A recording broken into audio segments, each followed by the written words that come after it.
السلام عليكم ورحمة الله وبركاته. بسم الله الرحمن الرحيم. الحمد لله رب العالمين كما ينبغي لجلال وجهه وعظيم سلطانه. الحمد لله عدد خلقه ورضا نفسه وزنة عرشه ومداد كلماته. اللهم صل وسلم على عبدك ونورك إمام المتقين أمير الأنبياء سلطان الأولياء سندنا شفيعنا مولانا محمد النبي الأمي الأمين وعلى آله وأصحابه وأنصاره وأتباعه أجمعين. لا أسألكم عليه أجرا إن أجري إلا على رب العالمين. اللهم وفقني لبيان ما يحتاج الحاضرون إليه وما يصلح أحوالهم. إلهي أنت مقصودنا ورضاك مطلوبنا، فأعطنا كلنا محبتك ومعرفتك. Beyik pär Allah tebaraka ve teala hemmäňiziň taat-ı ibadatlaryňyzy, salih amallarıňyzy, Hudaý üçin oturşyklaryňyz we mehabbetliňiz, duaýy haýrliňiz, güýdüň gijelerinde, sawuk hawalarda Resulullah'ın şirin yaşayışından ve esasen almalı derslerinden eştersikde dini dünyamız ağatlığa sebep olar deyip de şirket etmeğiniz elbette beyik Allah'dan olakan tevfiktir. Hudaý Taala dini dünyanız ağat etsin inşallah. Gözümüzün nuri, başımızın tacı, rahmetul lil alemin Muhammed Mustafa sallallahu aleyhi ve sellem 60-lanjy ýaşynda Hudaý Taalaň köklemegi bile iki tane ulaqan bolan waqia Mekke-i Mukarreme feth bolupdy. Odol geçen heftelerde mübarek Qurban aýdan öwünçäk geçipdi we bir neçe waqialar gally. Näme wurrun? Peýgamberimiz 8-nji hijri qamary ýylynda 60-lanjy ýaşynda Mekke-i Mukarremeni fethetdi. Mekke-i Mukarreme İslam we musulmanlaryň eline düşdi. Oşo Mekke-i Mukarremede häzir peýgamberimiz du Medine-i Munawwaraga öwrülip gelene şo du qaşatada baqa bolan waqialar iki waqia Hudaý köklediginden inşallah şiýje hyzmatyňyza ýetirer. Yani müteessifana yürekler ağırsa da yürekler tamam Müslüman din adamsyny narahat etýän zatın biri insaniyetin şu zamanında zihninde bir gaty bir olakan iştibah fikri var. O da näme?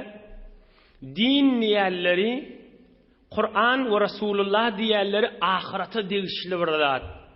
Dünya degişli insanın ahlagyna we insanyň ýaşaýyşyna we erhileýiň arasynda, ata ogulgyň arasynda şu dünya ýaşaýyşdan başga bir zat mukadip fakat hamana namaz okuymak, tesbih sanamak, Hudaý agdamak ahirete degişli bir zat. Bu dünýäň zatlary dälleýän pikir insanlaryň zehnine jaýlaşyp oham kan adamlar bukulli dini beripdirler. Näme diýip hamana şu dünýede hoş ýaşajak, ahiret näme bolsa şo bolsun diýip kafirler ýaly. We bir tovar adamlar imany ba, musulmançylygy ba, ýöne şu direk bir din oturşyklara şirket etmeýe. Näme diýip şu şirket etse, ahundan ulamalardan bir gurrun eşder, oham dünýesinde, kan ýerlerde gülküsinde, hoşluklaryny verer mukadip, fakirjik gelip bilmäni, o hillisse kan mol kesbe. Dünya boyunca o zihniyetler şılar. Emma şeyli bolluğu içe ilunun arasında hususan ahlak kısmatta Keş inşallah şiice Peygamberimizin iki ýagdaýy, iki wakyada ahlagyň üstünde, hoş ahlaklyk barada inşallah howlukmany hyzmatyna da ýetirer.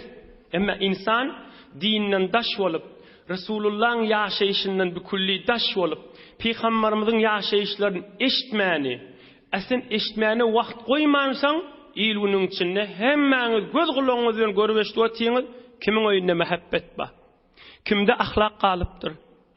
Kimşil adam hoş ahlak adam diýip tutup elinden tutup ortada goýup bolýar. Hoş ahlaklıkda näme boldy? Gaharyň ýutmak, sana biri eziýet berse de geçmek, tarap arany kesjek bolýar, seni kesmejek bolýan, tarap seni mahrum etjek bolýar, seni şoňa nygmat berjek bolýan. Şoňa hoş ahlaklyk diýilýär. Näinki ýüzi açyk bir porru heley bolup, porru erkadam bolup, salam salam diýeni hoş ahlak diýip, oňa o hoş ahlaklyk däl. Ýanky tüýsli hoş ahlaklyk näme diýip musulmanlaryň içinde tapylmalylar? Gahar ýutýan, zulmeden adamın günahsyny geçýän, ol tarap arany üzjek bolýar, seni üzmejek bolýan. Resulullah sallallahu aleyhi ve sellemin ahlaky şiýjede inşallah eşiter. Emma şoň içinde de şeýle oýunçy zihniyet harap bolup turkan adamlar.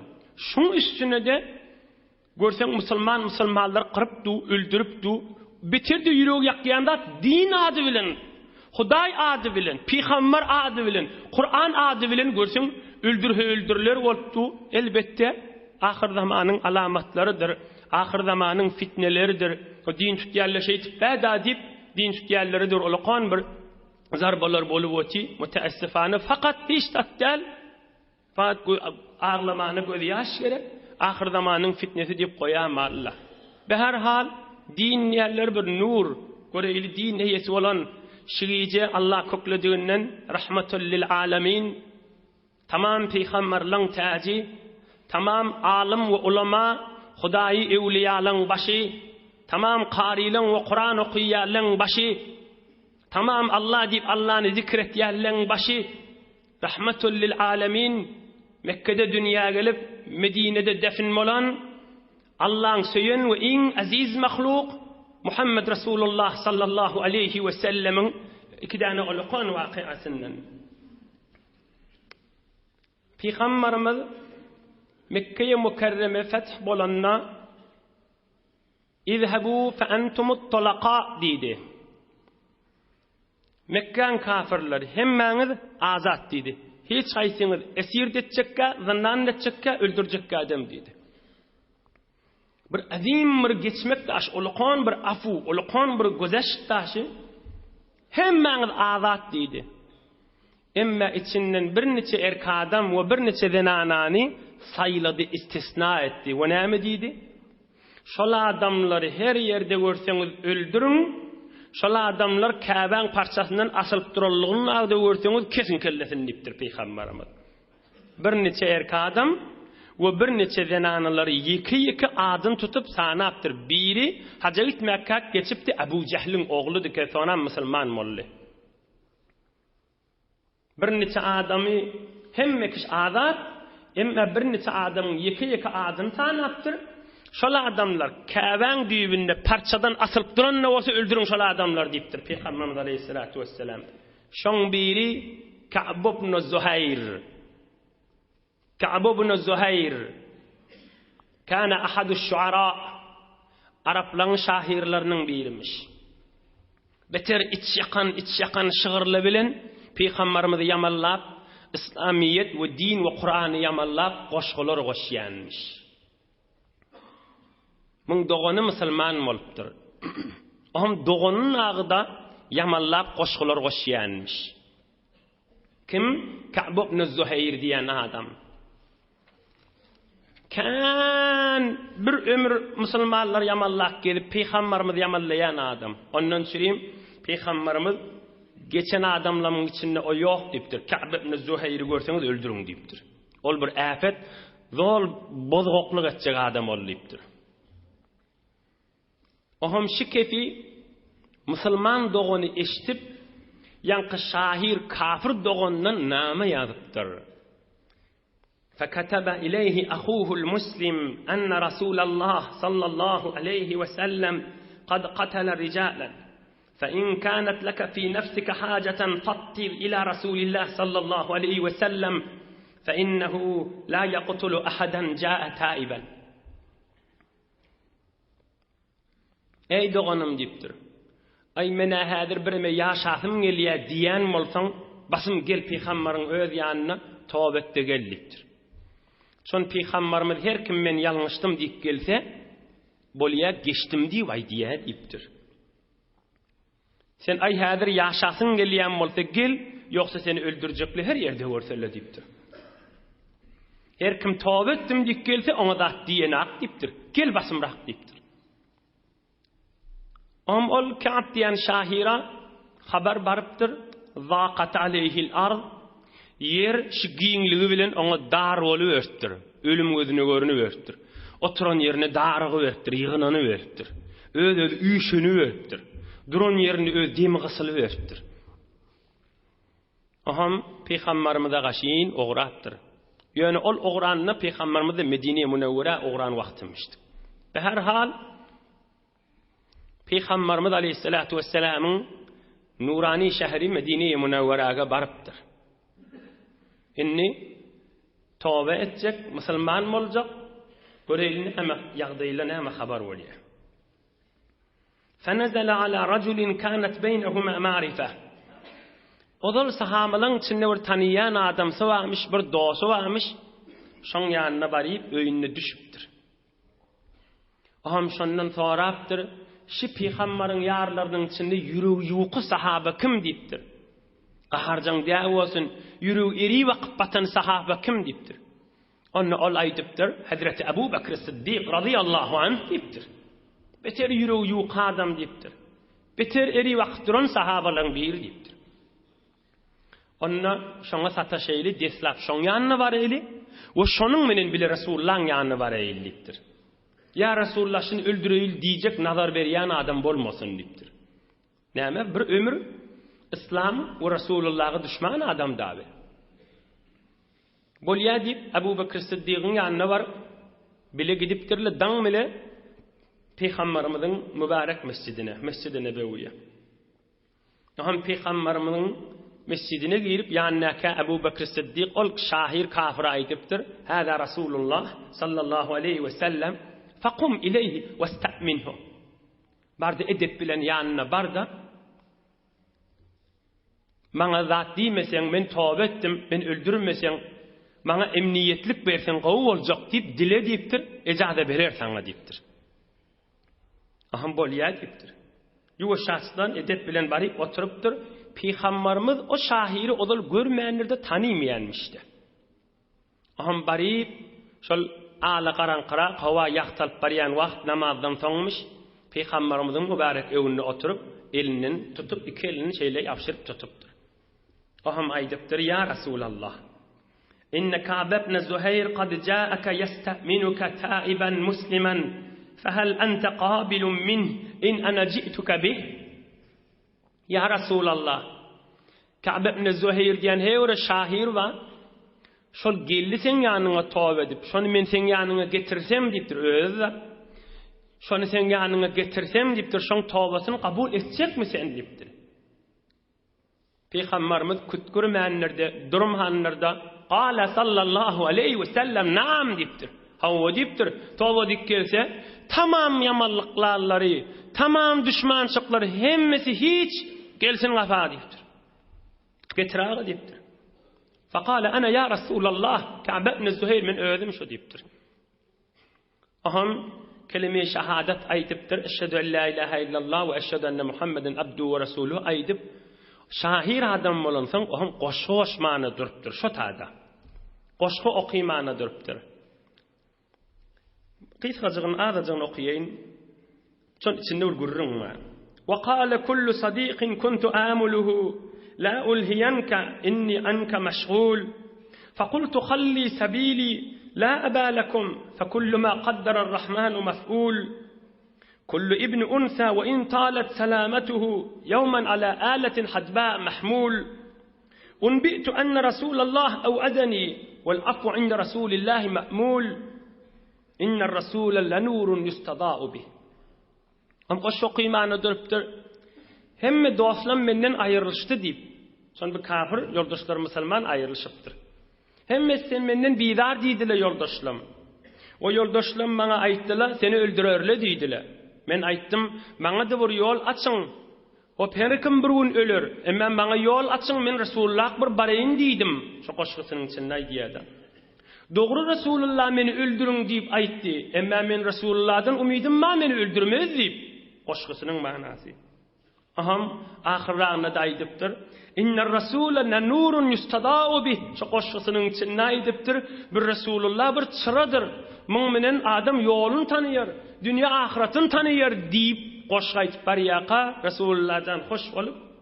وَلَمَّا وَصَلَ إِلَيْهِ رَمَى صَلَّى اللّٰهُ عَلَيْهِ وَسَلَّمْ بُرْدَةً كَانَتْ عَلَيْهِ. Bir Resulullah bir çıradır. Müminin yaktılanmalıdır diyenine Peygamberimiz hoş olup bir doğunu varmıştık. Al bir desen zaydan olsun Ka'b ibn Zuhayr. Berekallah deyiptir. Müslüman oluşu şımal. Ey Müslümanlar, ey Türkmen Allah. Şımal Müslüman oluptu. Ömür sayı düşman adam. Ömür sayı vurup Peygamberi yamanlap biren adam. Zayda verilmeli min nişana. Ol koşkısında aydıptır. İnner Rasule le nurun yustada'u bih. Bir peygamber dağı bir çıradır. Bunun yaktılanmalıdır diyenini Peygamberimiz hoş olup geymin çıkarakanı oklaptır üstüne. Al bir de sen zaydan olsun deyiptir. Ka'b ibn Zuhayr deyiptir. Al sana halat olsun deyiptir. Ve hiyel burdetulleti inde salatin yelbesunaha ila vakati tatar. Şol Sonram näme boldy? Hazreti Ka'b ibn Zuhayr boldy. Sahabalarning biri boldy. Peygamberin ýary bolupdyr. Ol doğanny gaw saklapdyr. Dünýeden geçýänçe hiç mi bermäni. Sonram ýaňy ta Moğol İslama musulmanlara hamlet diýänçe, Tatar hamlet diýänçe 5 garyn, 6 garyndagy musulmanlaryň sultanlary, halifalary Uluqan merasimlerde üýşmelikle şu Resulullah'ın bilen doğanını giyip näçe qarny şu doğanı saklapdyrlar teberrük doğanı Resulullah'ın. Ine Peygamberimizin bir uluqan waqiasynyň birişi. Peygamberimizin bir hoş ahlaklygynyň birişi. On näp çekdirmäni, hahiş çekdirmäni, yo görersen häzirler bärrak bir gelsin ol, on men aýtjak görüňlemma, on boyuny daqjak latlanma häzir. Bu görüňle ýok. Ya Resulullah günahsın geçecek mi deyiptir Ka'b? Geçerin deyiptir. Getirsem Müslümançılığını kabul edersin mi deyiptir? Ederin deyiptir. Gözeşte dursun, koş okuyup Ka'b cayda da vertir Peygamberimiz. Ey imanlı doğalla, ey Müslüman doğalla. Bir 4-5 dakikaçık ders aydyl, on ikilinci, bundan bir ulu korrak bir bolan waqi'a var. O inniki waqi'any mena aklım çatmadı. Hiç insanın da aklı çatacaklar derler. Adamın aklı donk qalya içinde. Fikret görsen, ay peygamber olmasa bulcuk değerlik koyamalı. Yönü Resulullah bir Allah'ın beri nuru ve ahlak. Yönü hoş ahlaklığın başı, bir yönü tacül enbiya, bir reisül evliya, bir afdalul beşer, afdalul mahlukat ve Allah'ın ahir aziz eden bir bendesi koyamalı. Şuna girmekle ahlak barıda bir içeriğimde bir gireylin. Ay hacı dehedele. Ey cavan dostlar. Kan erheleyler var yaşayışın içinde. Hususan da gün täze öýlenip barýarlyň içinde. Hemmesi köpsi 40 ýaşdan etek. Badyr ýokardy da. Hewara azdyr. O gün köpelip barýaşy. Hudaý Allah Taala agybetimiz öýde hayır etsin. Eger şigçi bilen gitse, ýene 10 ýyldan hükmen bir nefer galmaýaşy derdegimiz. Hemme kişi 20 bolýaşy derdiň içine. O da bir erden anasından bir zat isteýär. Ya halal zat, ya haram zat. Şahwetinden çürüyüm, nefsinden çürüyüm, bir ýaňa gitmeden çürüyüm, egin maşyndan çürüyüm. Ya her näme bolsun. Zenanasy yo bir zat dogry däl diýip men etjek däl ýamana. Ya jetligine etjek däl halal bolsa. Ya şoňa meňdeş bir zat er nämet ýagma adamsy köpleşmeýär, innemiýär, gaharlanýar. Näçe wagtla, näçe gün etjeli. Näçe gün, näçe hefte etjeli. Näçe hefte, näçe ay etjeli. Näçe ay, ýyllarça wagt köpleşmäň geçipdi şoňsy. Han musulmançylygyň ahlaky. Han musulmançylygyň hoş ahlaklyk geçirilmeligi. nikah baharada, akit baharada. Eğer hele ol halal getipele bir-birinin içine. Allah ve Resulullah'ın adını tutup izdivac edildi. Ya dene anası adamsından isteye. Ya haram zat ya halal zat. Nefsi, şehveti ya bir yana gidecek ya evin başın bütüslüğü her neyim olsun. Halal haram her gaysi olsun. O haram istemeller zat öz yerini. Son gurrun o halal haramlığının üstünde diye. Adamsı da yo men bir adı başaracak değerliye. Men edecek değerliye. Men ahiretim yakacak değerliye. Dene anası özü şun zinanastığın yadından çıkarıp innen akta adamsını. Näçe wagtda? 5 ayla. Näçe wagtda? 1 ýylda. Adamsın nemede innejek gadenna. Şu maksadyna yetmese bir de kepleşecek gaden innejek gaden. Aya insan, aya musulman Allah'dan haya etmellermi? Aya bireme yüzünün suw bolmalyam Hudaý Taala'nın beraberine bireme utanmallarmi? Hususan haram zat isteptuka. Öde haram zat isteptu. Mesela zenana adamsından bir Hudaýyň söýmeýän zadyny istewetida, adamsy da men başarjak dälmin diye. Onu da zenana şon innanakda. Näme şu haram zatda bolsa men aýtdym men diýenim etmedin diýip, şoň menen kepleşmän, şaýat aralary açylýan bolsun. Abraydan bir zatdan çekinen şyk bolupdy, açylmada, şol 1 ýyl ötdiýä näçe wagt ötdiýä kepleşen haklar şoň üstüne. Resulullah'ın şu ahlakları, ey can doğalla, ey musulman doğalla, ey imanlı doğalla, şu Resulullah'ın o ahlaklı gördüğünleri, şu insanlığın kulaklarını haçın barmalı. Karşıgıcı kaydılacak gördüğünleri, karşıgıcı dünya boyunca hem mekş halvatta, hem mekş kulak asıp oturan bolsa, bütün yerin yüzündeki insanlar, şu bizim keyfimizi eşitip düşünüp, hem mekş kulak asıp duran bolup, Resulullah'ın bir azametinden, hoş ahlaklığından, Allah'ın bir söyün bendilik, bir necire bir aydan ovadan kılığı vadığın eşseydiler de insanlar. Adamları bir içini, imanını, için yüreğini digergun edecek görürler şula. Azıcık aklı huşi insaf ba adam bolsa. Resulullah'ın bu geçirmeliği neyme? Kafir, necis adamın günahlarını geçiyor. O da bir ömür düşman, onu kadim düşman. Kadim düşman beter içine düşüyor da, düğünden mer, öngünden mer de ha. 20-30 yıl ver düşman. Şolun günahlarını Resulullah'dan nağıt geçiyor. Ama bir azıcık bir puş dünyadan çürüyüm, şu bariyada odaklaş. Şol bariyada. Ol doğun erhili ena ata oğulgıyız oğurunları hadir girmeliş. Erhiliyin görürünü. Ey ena atala birime oğulgıyızımıza terbiyet vereydin. Hem mesleşin emedin ezbes insan şu dünya fikrini veriptir Resulullah'ın yaşayışını eşitmellerden. Bir kıyamet deyip de bir zat var. Fe inne ma'al usri yusran. İnne ma'al usri yusran. Elem neşrah tabaki. Hudaý aýtýar, ey insan, kynçylyk bolsa sabret, men bir gün sana gowluk bererin diye. Dünýäňde, ya kabryňda, ya kıyametyňda bererin diye. Hemme de şu dünýä däl ki. Şu gurrun ýene aýdýan, şu 2000 neferiň arasynda galmaly gurrun diye. Bütün ýeriň ýüzünde insan eşip durmaly şu gurruny. Yübeter de adamı narahat etýär zat üstüne danışka diýdi we ne diýdi. Şu barada ikisi dep bedesen de. Şu bir sawatlyjadyr, şu bir düşünmelijadyr, ya bu bir sawatlysızdyr. Hiç fark edenagol. Dep bedesen bu barada. Kepleşmän gelip ber ol. Ahlaky barada hiç ütgän nazady ýok. Öňkün küçülükde. Ýoksa bu zamanda bir sowat adam ýok akim. Hakykat agurrunşlar. Resulullah'ın yaşayışının gurduğunu, ya Peygamberimizin yaşayışının aydeylin de geçeylin mi? Hiç dersler almellerden mi? Öz hoş ahlaklılığımızdan çüreyim, öz zindigiylimiz doğrulamadan çüreyim, öýlemizde bir nur, bereket, bir yaşayışda bir süýjilik bolar yanık dersler almellerden mi ýa-da? Bir tarih okuyan yanık geçir gitmeli mi? Biz oğulgyz evvel özümüze, ohum oğulgyzymyza doganlarynyşymda eşitdireýin şu görüňleri. Näform eşitdirmeli bolsa da flash doldur deber, bir haýyş çek, bir kulak assagal, agallym bille gally, agallym Resulullah'ın muhabbeti ýüreğime bir girerdi. Eline bir zahmet çekeýin dininden çüreyim. Peygamberimiz aýdypdyr, ey jowan dost, ey musulman, cahidul müşrikina bi amwalikum wa anfusikum wa alsinatikum. Rawahun Nisa'i. Peygamberimiz bize aýdypdyr, ey musulmanlar, şu kafirler bilen çalyşdan duruň, jeňetden duruň diýipdir. Musulmanlar bilen näl, kafirler bilen, näme bilen, janyňyz bilen, malyňyz bilen, diliňiz bilen diýipdir. İmandan we Allah'ın kelimesinden defa etden duruň diýipdir. Allah diýmeden defa etden duruň diýipdir. İman Resulullah'dan difa edin.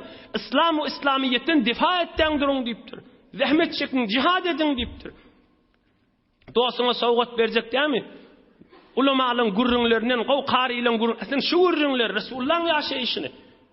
Näme deyip şimdi bir neçe neferin arasında kalmalı. Haçan eşitmelisin başka milletle. Başka adamla. Fakirli bir tavara bilen aklı eden ak. Şu gurrunlara, şu Resulullah'ın yaşayışları bir Müslüman adamın kulağına varsa bir fikre koyuyor şu. Müslüman olsa, Resulullah'ın bir imanı bağ olsa, Muhammed Resulullah diyen olsa, şu gurrunlar adamı bir ütkütmeli bolar ahim. Kulata gün erheleyler şeyle olup barıya.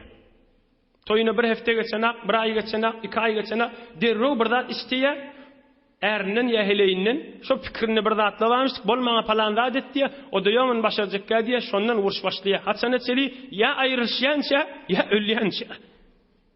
Demez ya şeyşin. Müslümançılıkmış, imanmış, aslında insaniyetmiş. Hulasa gurrun öwürläp durmayly, men Resulullah'ın yaşayışından çıkmayın. Peygamberimizin başka da bir tavşırıqları vardı, olar aýsam uzak galjak, hey pak nebi setip goýupdym, indiki fursatlerde Allah köplerdi. Emma ikilenci olaqan waqaa geleyli, yan gurrun, adamın kellet çetmeýän gurrun.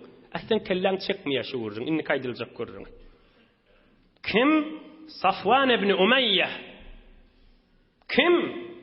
Hazreti Bilal var. Hazreti Bilal'in Mekke'nin köçelerini süýräp vurup öldürýän adamın oğlu. Hazreti Bilal şallak bilen vuranny kaptanına kömekleşýän oğlu Safwan diýen adam. Beýle bir biderek adamyşdy. Ebu Cehl'in guruhlaryndan. Kim? Safwan ibn Umayya. Peygamberimiz aýdypdyr, şol Safwany Ka'baň perdesinden asylyp duran bolsa öldürüň diýipdir. Şo da bir diýipdir. Bes ýanky şahirde geçildi musulman bolla. Göreyli Safwana näme wurrunlar bolýar. Ey insan, ey ahuncan, qarican, ey sofi, ey molla, ey ustad, ey danışçu, ey karger, ey ayallıgan, ey musulman, belki bütün insan eşteýliň Resulullah'ın bu wurrunlar näme? Yer göýüňi doňdurup goýan gurrun. Ay güni aňyldyk goýan gurrun. İnsanyň kelletini doňdurup goýan gurrun. Safwan Peygamberimiz aýdypdyr, öldürüň diýipdir. Faharaba Safwan, gaçyk gidipdir Safwan. Ýere gaçdy gawy. Özüni derýa oklajak bolup. Şu musulmanlyň elinden ölmegi özüne ar bilip, Mekke-i Mukarremeň aňyna derýa barda. Derýaga özüm oklap öldüreýin diýipdir. Gaçypdyr derýaga şin. Öz taýpasynyň ulukhan adamsymyşdy. Kefi kulak asylýan adam. Ulukhan kafirliň jeňine nazary fikri ýürüýän adam ha. Hulasa gaçypdyr. Umeyr diýen sahabalaň biri aýdypdyr, ya Resulallah, seyyidu qawmi kharaja hariban liyaqdhifa nafsahu fil bahr fadaka abi wa ummi. Ya Resulallah, Safwan bizim taýfamyzyň ulukhanyny diýipdir. Safwan yani şol maruf düşman ha. Yankı Ka'b ibn Zuhayr ve şahir onda düşmanlygy berdi galyar. Ebu Cehl'in guruhundan. Ya Resulallah, Safwan özün derya oklajak bolup gaçyp gitdi. Enem atam sana feda bolsun, şoňa zat diýdirmeseň diýipdir. Adam aýtmany gorkjak Resulullah'ın ýanynda şol adamy. Emma ol sahaba aýdypdyr, Umeyr diýene. Sen şoňa azat diýseň diýipdir. Ey Safwany näzir azat diýmeli? Safwan azat diýer ýa adam däl hakim. Peygamberimiz ne bir zat şert etipdir. Ne bir zat qayd edipdir. Ne ay bilen maňa agyr bolýar diýmendir. Ay muna başarjak däl diýmendir. Ay görürse häzir bäri gelsin ne diýmendir. Bir kep qad ammantuhu Safwan azat diýipdir. Sen kepin ýerde goýmaýyn diýipdir. Hey Safwan azat diýipdir. Ey birje kep ha. Ya Resulullah ola diýär özüni oklamany etdi diýipdir. Ha bolýar diýipdir, barda haýda diýipdir, hiç kim Safwana zat diýmesin diýipdir, gelasyn diýipdir. Näzirşin akıl kabul etdi ýa-da. Näzirşin akıl çetme. İýdini görsene. Fakharaja Umeyr fi atharihi falahiqahu. Faqala ji'tuka min 'indi abarrin nas. Awsalin nas. Wa inna Rasulullah sallallahu alayhi wa sallam qad ammanak. Ey Safwan deyiptir, boşluk deyiptir. Beter qawa adamın yanından gelýän deyiptir. Beter hoşahlaq adamın yanından gelýän deyiptir. Hey bir adamly bilen oňşoňkor adamın yanından gelýän deyiptir. Sana azat diýip aýtdy deyiptir. Sana zat diýjek däl gelasyn niýe aýtýar deyiptir. Meni bagşla deyip gelmeli musulman bolmaly. Safwan la wallah deyiptir. Aklı çekmendir aklı. Bolcak zat täkibi deyiptir. La wallah bolcak zat täkibi deyiptir. Yani bir kep bilen sen kefinden çireyim, Peygamberimiz bolya geçtim gellimeli. La wallah deyiptir. Bolcak zat täkibi deyiptir. Bir kefin menne öwrülip barmaryn deyiptir. Hamana en atasından Arapdan tarihten eşitmendir de bizilik bir güzeşt, bizilik bir geçirimlik, bizilik afu badygyny öwrüljek dälipdir. La arji' ma'ak hatta ta'tiyani bi alamatin a'rifuha. Ýüzüňe öwrülersiň diýipdir. Peýgamberiň aleyhissalatu vesselam şu aýdallygyny bir alamat getirmeňe, şu alamaty da men ýüregimden kabul edeýin, şonu öwrüleýin diýipdir. O da öwrülipdir ýyzyna. Kabul etmändir. Barjak dälipdir. Tutagan öldürilmeli adam da.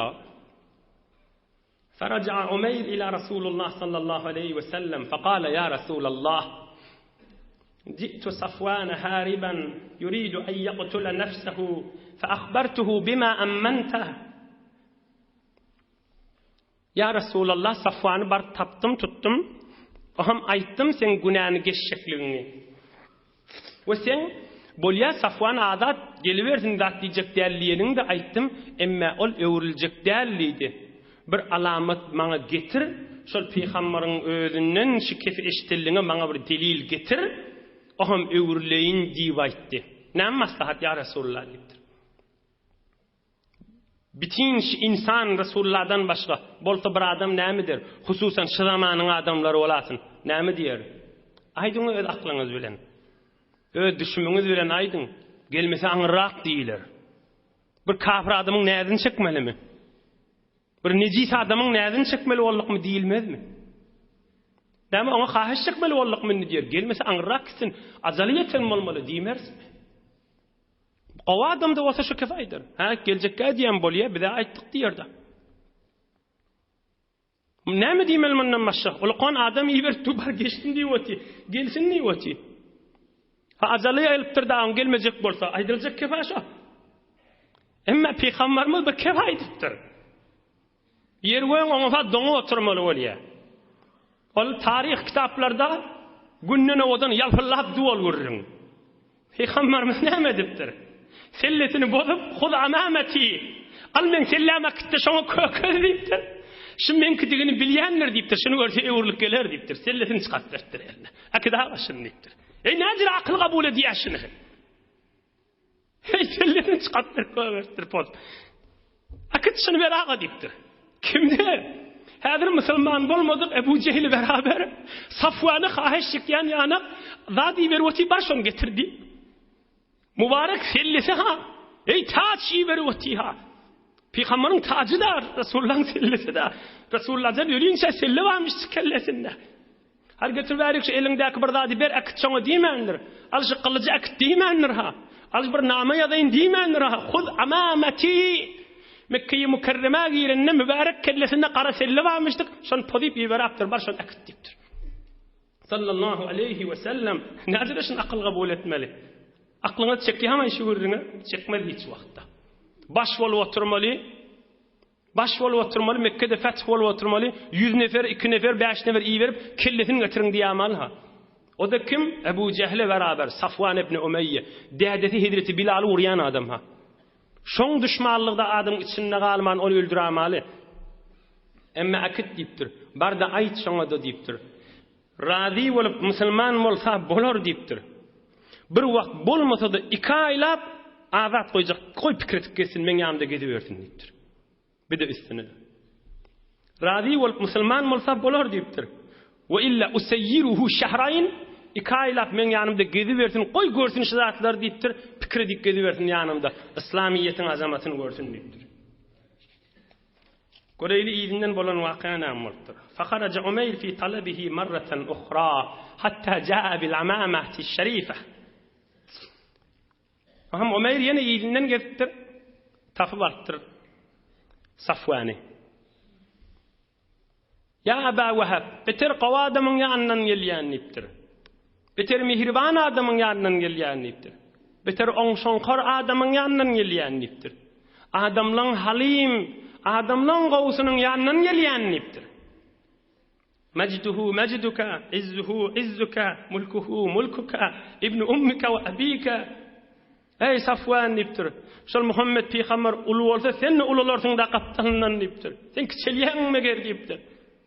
On ulluk sen ulluğundur da diptir. On şerafat sen şerafatyňdyr da diptir. O biziň şerafatymyzy musulmançylygymyzyň üstülen näme hemmemizinki. Resulullah'ın ýedine düşüp da näme. Ateňa dogan oglanyň dipdir. Aham uzkurillah taala fi nafsik. Allah'ını yattan çıkarma ey Safwan dipdir. Bollumy denden dipdir. Horjundan sellani çıkartır, şun tanıyanmış parçanı dipdir. Huwa tanıyan dipdir. Şi Muhammed Resulullah'ın sellesi şi dipdir. Bunu bilýän dipdir. Ene sellesini berdi alamat dipdir. Bolýa inne öwrleýin dipdir. Aham ikisi Mekke'ye mukarrema gaşin gelipdirler. Hatta intaha ila Rasulillah sallallahu aleyhi ve sellem ve Resulullah sallallahu aleyhi ve sellem yusalli bil muslimin salatel asr.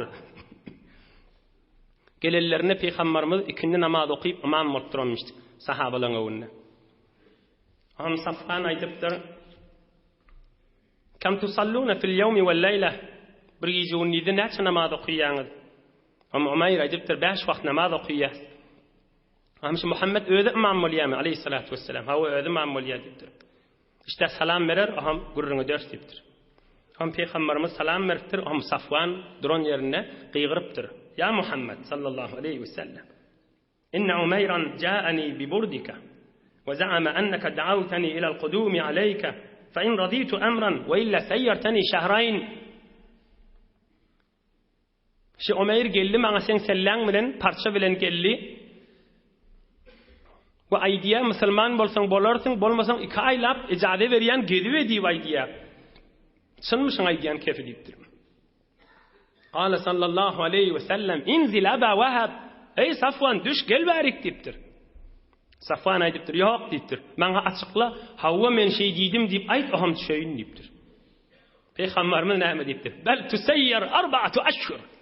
2 aylap seni gezdirjek diýipdir. 4 aylap gedaga diýipdir. 2 aýda üstüne goýaýyn diýipdir. Musulman bolsaňa bol diýipdir. Bolmasaň da 2 aý däl diýipdir. 4 aylap geziwe diýipdir ýanymyzda. Pikiriň etde gezdi ýöra diýipdir. Bir de üstüne veren hoş ahlaklarından, bir de üstüne veren cahiletinden. Akıl çekýänmi şu gördüňler? Akıl çekmedi hiç wagtda. İnsaniýetden hariç zat. Bir Resulullah bolmasa boljak dällik goýamal. Ýöne eşitip hoş ahlaklygy öýümizde ders almalar diýämal. Bir boljak däl hiç wagtda. Mucize. Aham Peygamberimizin ýanyna kän gezýänmiş. Kafir hadir, musulman bolana. Abu Cehle beraber düşman adam ha. Yine urla vaydin. Dädesi Hazreti Bilal'i Mekkan köçelerine süýräp urýan adam ha. Peygamberimiň ýanyna geliberdi. Peygamberimiz hatta jeňleri şu Mekkede qadyp kan jeňleri bar. İnşallah öwlerde geler. Am bir ýaňa Peygamberimiz çykanna Safwan'a gidipdir. Ham Safwan'a Peygamberimiz aýdypdyr, "Seni uruşuň, savaşyň, jeň demedesi kan amanat berjekmi?" Bolýa bereýin diýipdir. Kan dat amanat alypdyr Peygamberimiz Safwan'dan sahabalaryndan çyryň. Aham jeňden öwürlük gelýär, qaly gysgaçyk bir wagya bolupdyr. فبينما رسول الله صلى الله عليه وسلم يسير في الغنائم ينظر إليها bir dere dolu diýeden, goýundan, sygyrdan, çofallary bilen bile dolup duran musulmanlara ganimet olja düşüpdir kafirlerden halaljak. Indi Peygamberimiz kiminki diýse şoňky bolýardy. Safwan'a ozal bir obaň, bir taýtaň başy bolansaň, ket huda bolansaň, malça adam, pulça adam bolansaň, şol diýe goýun dogor şolary gözläp duran Aham peygamberimiz aytıptır. Ey Safwan diptir. Kan wediýaňa bir deraň için diptir. Aňylýanmy diptir. Beter aňylýan şoňa diptir. Ey Safwan, huwa laka wa ma fih. Şu dere sen adyňa bolsun, içindäki diýe goýlar bilen bile senki bolsun şular hemmesi diptir. Şu dere içindäki mal çofan bilen bile hemmesi senki bolsun diptir. Safwan indi zamanlar. Ya Resulallah, ma tabat nefsu ahadin bimisli hada illa nefsu nebiyyin. Ey Resulullah, hiç kimin nefsi şikayet bilmez diptir. Meger sen nefsin bir peygamberin nefsi bolmaly bolýar diptir. Eşhedü en la ilahe illallah ve eşhedü enne Muhammeden abduhu ve resuluh. Peygamber bolmasa şikayet bilmezler diptir. Hiç durşuna mallar bir adamı muht berip boljakmy diptir. Bir kafir düşmanı bolan adamları berip boljak, aýdyp boljak zat tähil diptir. Hakikat peygamber bolmaly sendi. Müslüman bolupdyr. Kim bolupdyr? Hazreti Safwan bolupdyr. Kim bolupdyr? Hazreti Safwan ibn Umayye radiyallahu anh bolupdyr. Sahabaların tarih kitaplary var. Şolaryň içinde Safwanyň da ady var. Sahabaların ady talanýada. Şoň içinde Safwanyň da ady var. Peygamberimde iman getirip zahmet çeken sahabaların içinde diýip ýazylýar. Täwliyinçe peygamberimize arka bolup giden sahabalardan bolýar. Ina ahlak, hoş ahlak, geçirimlilik, ötümlilik, hususan öz içeriğimizden çürüyüm, öz döwrümizdäkinden çürüyüm, ogulgyzdan çürüyüm, enatadan çürüyüm. Yine yankı vururun, şu peygamberimizin gurrunu, hamana bir muallimli bolýar, debirli bolýar, medresede şagirt sorasa, hop önkü peygamberler, meselen, Hazreti Musa asası ajdar bolupdyr. Hazreti İsa ruhullah ölün dirilipdir, köri dograltypdyr. Biz Muhammed peygamberin gurrunlaryna näme? Kur'anma, Kur'an-ı Kerim ulkan mucize. Başka näme? Ina aýdylmaly gurrunlar daşlar. Ulkan aýdylýanda Kur'anma, mucize. Dogry düşündirilipdi bilen hakka, hakikat zatda. Şayet özü dogry düşünmeýän bolsun, Kur'anyň näme lahazan mucizedigini bilse biler, emma şagirde düşündirip bilmeýär hiç wagtda. Rahatça Resulullah'ın şehir heftek iştada aydılyan gurrunları eşittirse de honça da öhülür. Honça da, ulukanla, kanla. Hem oğlullah'ın zihinine kalacak, hem ilgün doğrulmağına sebep olacak. Şu gurrunlar neydi iş bir neçe neferin arasında kalmalı. Hem başka doğrullamız haçan eşitmeli. Ayallı Allah haçan eşitmeli şu gurrunları.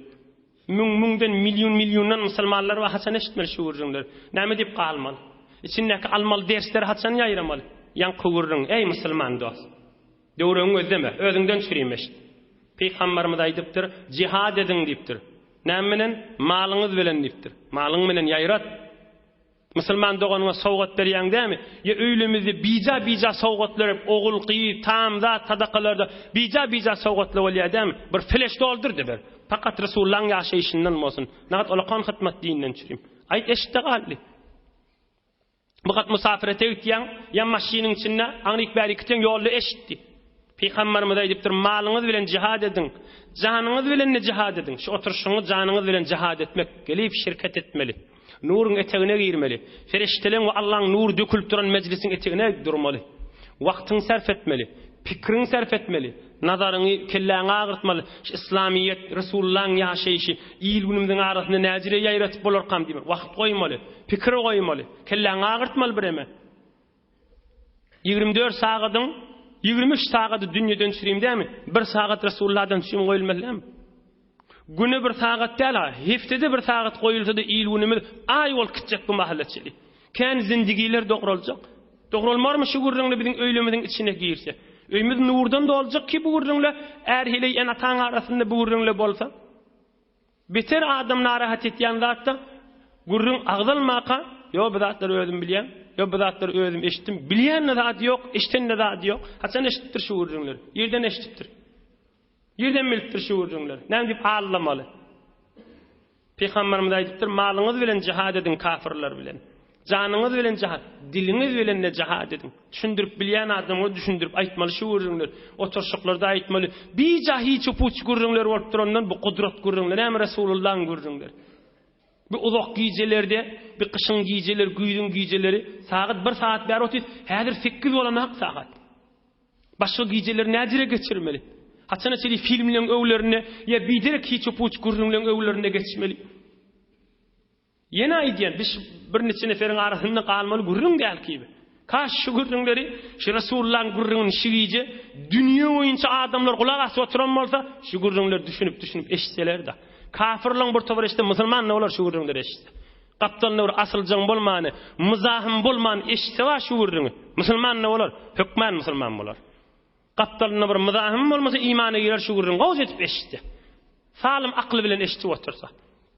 Huday Teala iman abruydan ayırmasın. Huday Teala kalplarınız, yüzü gözleriniz nuru imandan dolu etsin. Bir sual var, cevabını inni keftelerde Allah köklü saydarın. Men bilyen hoş ahlaklık qovdattığın, başarama. Resulullah bir yol aytıptır sana. İnşallah inni keftelerde Allah köklüdüğünden hizmetini de yetirir. Huday Teala dini dünyamız abad etsin. Huday Teala vatanımız emniyetlikten ayırmasın. Müslümana mehabbetli olsun. İlün dünya boyunca dua edin, ağdı birlikler olsun, ittihat olsun, mehabbet olsun, Müslüman bir olsun, düşmanı kafir olsun deyip hakikat gözünden yaş aktırıp dua etmeliler. Dua edin. Allahümme erham ümmeti seyyidina Muhammed. Allahümme gfir li ümmeti seyyidina Muhammed. Allahümme aslih ümmeti seyyidina Muhammed. Hudaya ümmeti Muhammed'e rahmet. Hudaya ümmeti Muhammed'e afvet. Hudaya ümmeti Muhammed islah olsun. Dua etmeliler kişilerle. Huday Teala dünya ahiretine abad etsin. Bir alhamd kul huvallah Suriye Falaq ve Nas toğuş okuyun ilgun ötüllemede de dua eder, vatanımda da dua eder, bütün Müslümanlara da dua eder. Allah'tan katı umid kandır dualar kabuller inşallah okuyuverim. Rabbil izzati amma yasifun ve selamun alel murselin velhamdülillahi rabbil alamin. Yusuf şanahun ilahi amin.